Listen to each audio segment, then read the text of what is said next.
جورج 24 للمساومة على الخبر. أسعد الله مساءكم، نرحب بكم جميعا في هذه الخيمة، خيمة الاعتصام المفتوح التي جاءت ردا على إقرار السلطتين التنفيذية والتشريعية بمشروع قانون معدل لقانون المطبوعات والنشر.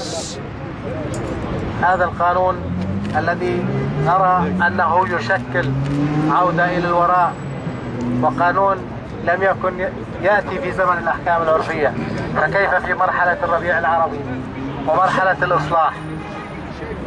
هذا القانون الذي قلنا منذ اللحظة الأولى لإصداره لأننا نرفضه ولا نقبل به، وطلبنا أن يتم سحبه لمزيد من التشاور والحوار حول هذا القانون الذي يفترض أن يشكل ركن أساسي في عملية الإصلاح الشامل، باعتبار أنه قانون يفترض أن يعزز حرية الإعلام لا أن يقيد هذه الحرية.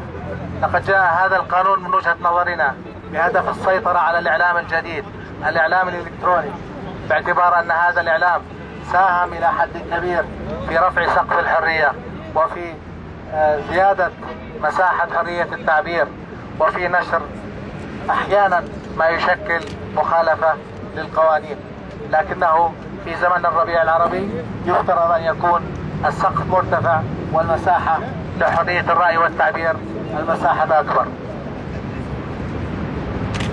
اتفق ناشرو المواقع الإلكترونية ومع نقابة الصحفيين وجمعية الصحافة الإلكترونية وجمعية الكتاب الإلكترونيين على الوقوف صف واحد رفضا لهذا القانون ومطالبة بعدم المصادقة عليه. واليوم كان هناك اعتصام وسلمت رسالة يأمل مرسلوها من جلالة الملك أن لا يصادق على هذا القانون وأن يتم رده حتى يتم التشاور حول القانون بشكل أفضل ويؤدي الغرض في نهاية المطاف بهدف تنظيم عمل الإعلام الإلكتروني بما يعزز حريته ولا يضع أي قيود على هذا الإعلام.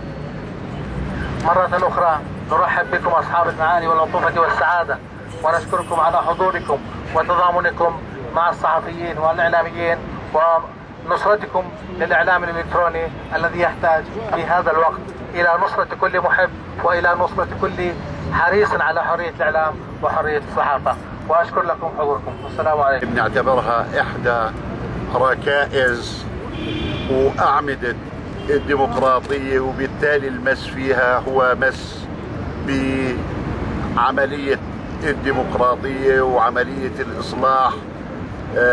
بنشارك وإحنا مناشدة جلالة الملك أن يرد القانون، وعودنا جلالة الملك باستمرار أن ينحاز دائما للحق وأن ينحاز للشعب. المواقع الإلكترونية وضد هذا القانون الجائر. نحن مع الحرية الشخصية وحرية الصحافة، يجب أن تكون مصونة في هذه الظروف الحساسة. لذلك أنا أيضا بس الصوت معليك لو أضم صوتي أيضا إلى الجميع لمناشدة جلالة الملك أن يرد هذا القانون لما فيه مصلحة عامة ونصرة غالبية الشعب وغالبية المسؤولين في الصحافة والمطبوعات. وشكرا. جورج 24 للمساومة على الخبر.